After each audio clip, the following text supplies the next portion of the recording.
I'm Sheri Richerson from exoticgardening.com, and we are going to do an unboxing video today of free plants that I received in exchange for my honest review from Great Garden Plants.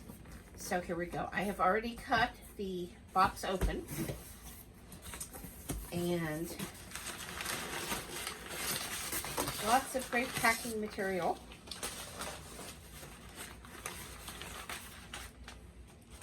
Oh, we have pretty blooms. Okay.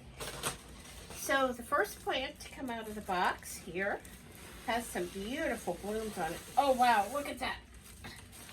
Look at this huge hydrangea.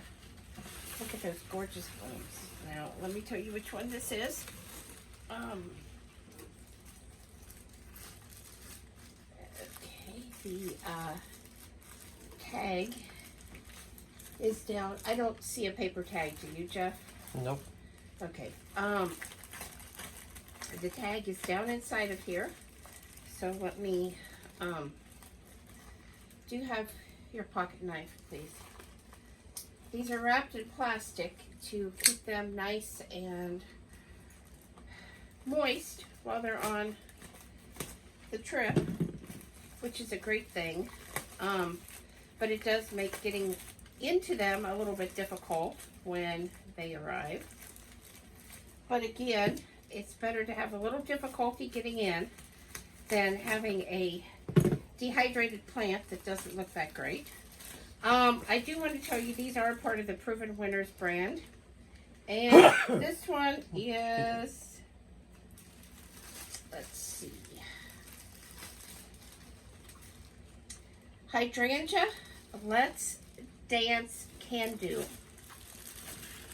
And again, look at that. Isn't that just absolutely a gorgeous bloom, a gorgeous plant? Okay, so here you go, Jeff. Okay, and these have been packed, so that's why they are looking a little bit scorched. I will definitely do some video either in a few hours or tomorrow once these plants have been out of the box and outside and have fluffed themselves up a little bit.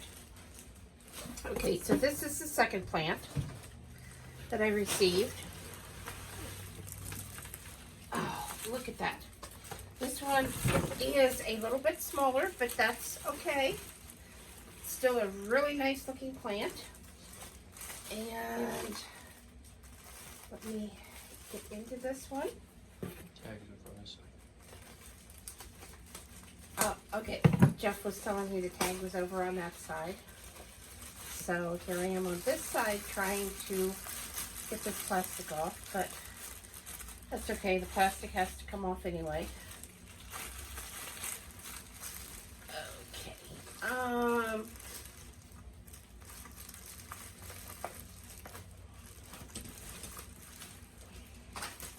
Let me get into that tag. This is Hydrangea, Let's Dance Big Band.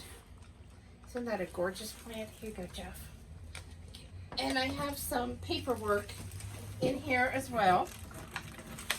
So let me just, here's your knife. Okay, so let me go ahead and show you. Oh, look at this. They sent me some socks. Wow, some Proven Winner socks. Let me see these. These are really cool. And again, these were free as well.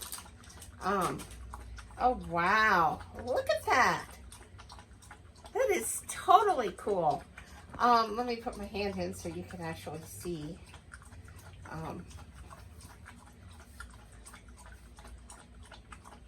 That is just totally cool. I sound like I'm more excited about the socks than the hydrangeas. Okay, here we go. That is for Let's Dance Big Band. I am not... Okay, well this is what Let's Dance Big Band is going to look like. Gorgeous blooms. I really wanted to get that closer and my light is just shining. There we go. I am not seeing a tag for the other one. Let me see if there's anything in here on it. Okay. Okay, no. Just the paperwork that one of those was Let's Dance Can Do Hydrangea, and one was Let's Dance Big Band Hydrangea.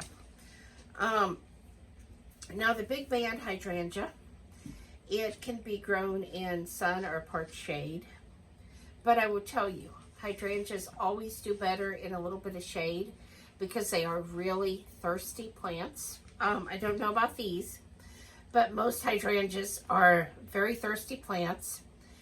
And if you, excuse me, if you grow them in too much sun, they always want to wilt. This is hardy in USDA hardiness zones 5 to 9. It will get 2.5 foot tall and wide. So I'm sorry, yeah, 2.5 foot tall and wide. Yes.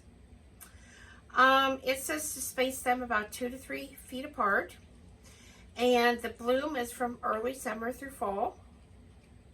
So it also says that they don't need pruning, but if you're going to prune, you want to do that after they flower.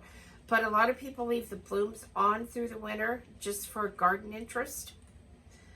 Of course, they like moist, well-drained soil. So they like the water, but they don't like their roots to set in the water. So mulching under them is always a good thing to do. And you fertilize them in the spring. And I don't know about these, but a lot of hydrangeas, depending on the acidity of the soil, will determine if the flower blooms are going to be a pink or if they're going to be more of a blue. So that's something to kind of keep in mind. And this does show the pink on the front and the kind of purpley blue on the back. That is the same hydrangea.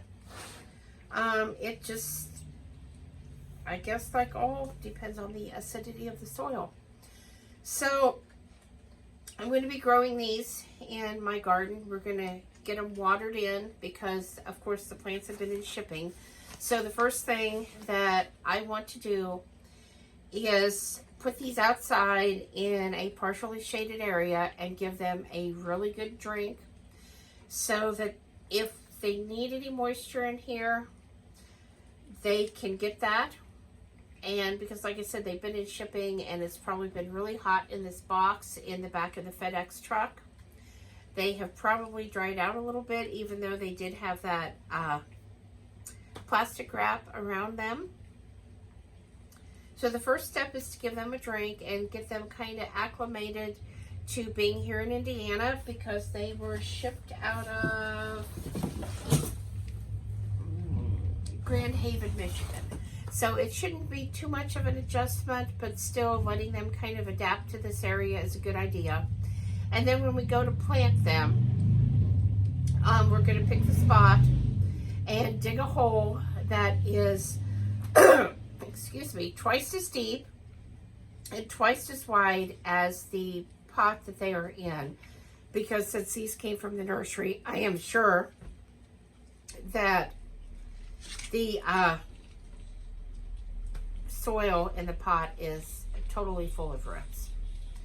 So that's the first thing we're going to do. I'm going to put a little bit of compost in the bottom of the hole and kind of mix it in to the soil down there.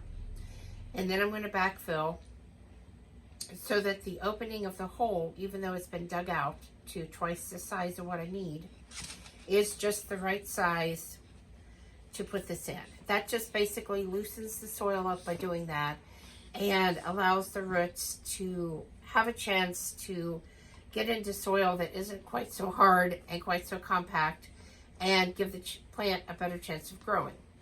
And then of course I'm going to water it in. I'm going to check the plant every day because right now in Indiana we have really hot weather and really cold weather. And the reason I'm checking every day is because I don't want this to get dry and stressed and everything to fall off of it and the plant to not make it. So I'll just be checking it to make sure that it has plenty of moisture. I will put some mulch around those roots to help retain that moisture. And this winter, I won't worry about it. Fall is a great time to plant perennials because it's cooler weather for the most part. We still do have some pretty hot days, but it's cooler weather, and the plant's roots will grow through the winter under the ground. And in the spring, the plants will be ready to take off and really put out some growth. So that's why fall planting is so much better than, say, spring planting. So anyway, guys, like I said, once these, I think instead of putting it on the end of this video, I think what I'm going to do is once these plants kind of fill out and we get ready to plant them, I will do another video of us actually doing the planting and show you what the plant looks like once it has kind of relaxed and not been stuck in a box for several days.